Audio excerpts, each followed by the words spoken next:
Should privatized prisons be abolished? Presented by Adrienne Gomez, Danielle Reyna, and Priscilla Rivas. Exploitation of correctional officers and prisoners.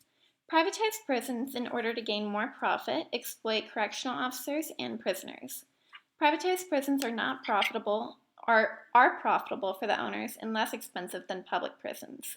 This means that they are more dangerous for correctional staff and prisoners as there is less security. Privatized prisons profit off of the incarceration and labor of their prisoners. Incarceration should be a time and place of learning for people who have done wrongdoings in society. Instead, it is a punishment. They will never be able to learn and grow and are instead stuck in an endless cycle of jails, institutions, and death. Now I'll be passing it on to Priscilla. Thank you.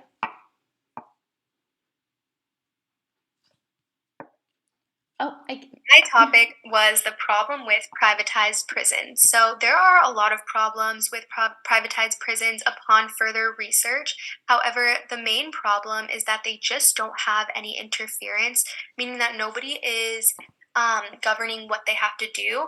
Unfortunately, that is leading to misconduct in the actual prisons themselves and just horrible conditions for the prisoners who are just trying to serve their time and finish what they have began. So now I will talk about the problem with privatized prisons, and it's that they're basically just extremely unsafe and problematic. Overall, public prisons are just way safer. Both sides have argued that their prison environment is sustainable to a certain extent and that they provide the necessary rehabilitation tools to set these inmates up for success upon their release. Something really interesting is that after examining a lot of data and some statistics, it's clear that only one has a real safer environment, and this is seen through all of the different problems within the actual prison themselves, and the rates of fights, the rates of breakouts inside of the actual prisons are very high. So it's very clear that one has a safer environment, procedure, and protocol. Moving on next to, again, the problem with privatized prisons. Generally, these public prisons are nonprofit and they're operated by the states, meaning that there's little to no individual parties or private sectors. And because of this, there's little influence from people in high positions, generally allowing for more stability just because there's nobody whispering in anybody's ear about what the right thing is. There's a government who is actually governing what is going on inside of these prisons to an extent. If private prisons were abolished, the prison conditions would better and improve tremendously because they would be only left up to the government-funded prisons, which have heavier rules and regulations. Basically meaning that when we have these public prisons, there's no real money going into keeping them government only, just meaning that there's a lot of private prisons right now, and if they were only public prisons, we would just have a lot more control over what's going on, and it would just overall be a lot safer. So this picture right here is from a Chino correctional facility, and this is actually a private sector. So you can see here that there's a lot of space. There's not a lot of space. Their beds are very close together, and it just doesn't seem like proper living conditions, especially considering that most of these inmates are not, like, this specific sector is not housing any dangerous or violent inmates. So that's very interesting. And yeah, so now I'll pass it on to Adrienne. So I'll be going over the positive causes and effects on society if accepted, and the negative causes and effects if society did not accept it. First one is going to be reduce incarceration rates. Privatized prisons have been criticized for prioritizing profits over the well-being of prisoners, leading to higher incarceration rates. By limiting privatized prisons, the focus could shift to reducing incarceration rates and improving the justice system. Improve prison conditions. Private prisons have been known to have poor living conditions and lack of medical care, resulting in high levels of violence, illness, and even death. By abolishing privatized prisons, the government could ensure that all prisons meet minimum standards of safety and comfort for prisoners. More effective rehabilitation programs. Private prisons have been criticized for not offering adequate rehabilitation programs to prisoners, as they do not have a financial incentive to reduce recidivism rates if the government takes over. There may be more investment in rehabilitation programs, which could reduce the number of repeat offenders and benefit society as well, as a whole. I'm sorry.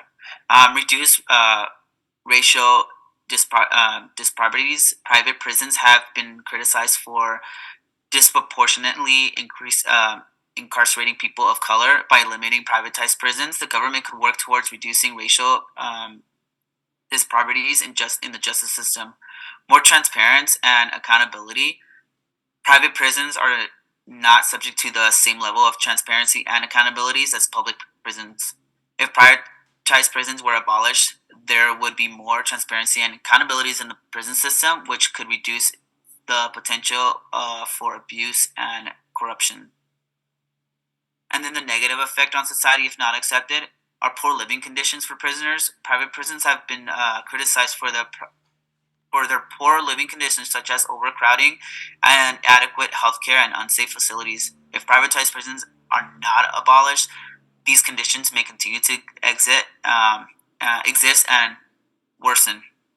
Higher incarceration rates. Private prisons may have a profit motive to increase the number of prisoners they have, which could lead to higher incarceration rates overall. This could exacerbate the problem of mass incarcerations and have negative effects on individual families and communities. The conflict of interest. Private prisons companies may lobby for harsher sentencing laws or other policies that increase the number of prisoners and profits. This could lead to a conflict of interest between the goal of justice and the goal of profits. And lastly, increased government spending. Private prisons are often more expensive to operate than public prisons. If they are not abolished, government spendings on the prison system may continue to increase and reduce accountabilities. Companies may be less accountable to the public than government-run prisoners. This could lead to the lack of transparency, oversight, and public input into the operations of the prison system. I'll be going ahead and passing out to Daniela. Thank you, Adrian. Okay, so our solution: systems of rehabilitation should be in place of privatized prisons.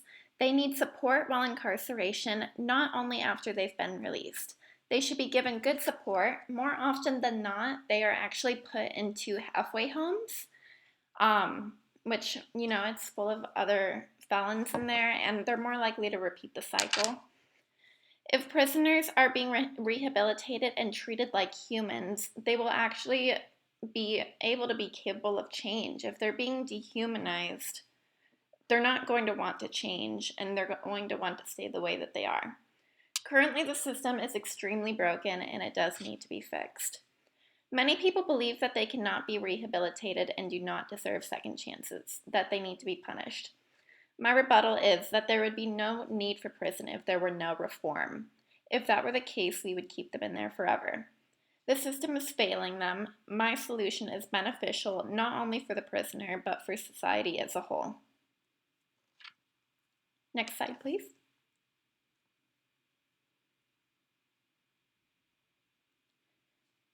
These are what the incarcerated should be receiving, our solution to our problem. Drug and alcohol counseling. 85% of the prison population has substance abuse issues.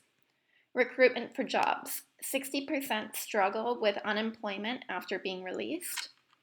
Access to decent education. 50% have not completed their high school or GED equivalent. Mental health care. 1/3 of the prison population has been diagnosed with a mental illness. And medical assistance. Infectious diseases such as hepatitis C and others are commonly reported in prisons. Next slide, please. Triple R's: restitution, rehabilitation, and reentry. Make up for the bad deeds and the wrongdoings.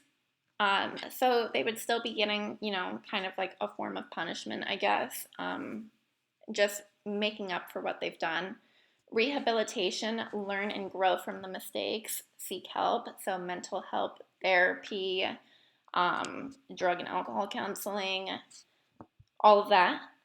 Reenter society with education, health, and skill, because it's not helpful for them to just be thrown back into society after being in prison for so long. They tend to make more mistakes once they've just been thrown back out in the world. Next slide, please. Recidivism rates within 3 years. So 68% of the incarcerated have been reincarcerated within 3 years of their release. This shows that the system is extremely broken and it's not working the way that it is now, and there needs to be some kind of change. Next slide, please.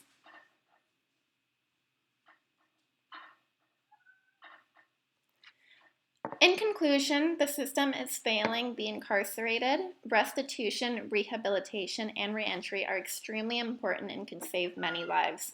People should be able to have second chances from the system that they were born into. According to the Department of Justice, approximately 2/3 of prisoners will be rearrested within 3 years. Prisoners often do not know how to function in society after being released because of trying to overcome economic obstacles such as finding income. They are not given good support after being released. With a record, it is extremely difficult to be hired at any workplace. Prisoners should be offered therapy, drug and alcohol counseling, and more for their mental health. And that is all. Thank you very much, and thank you for listening.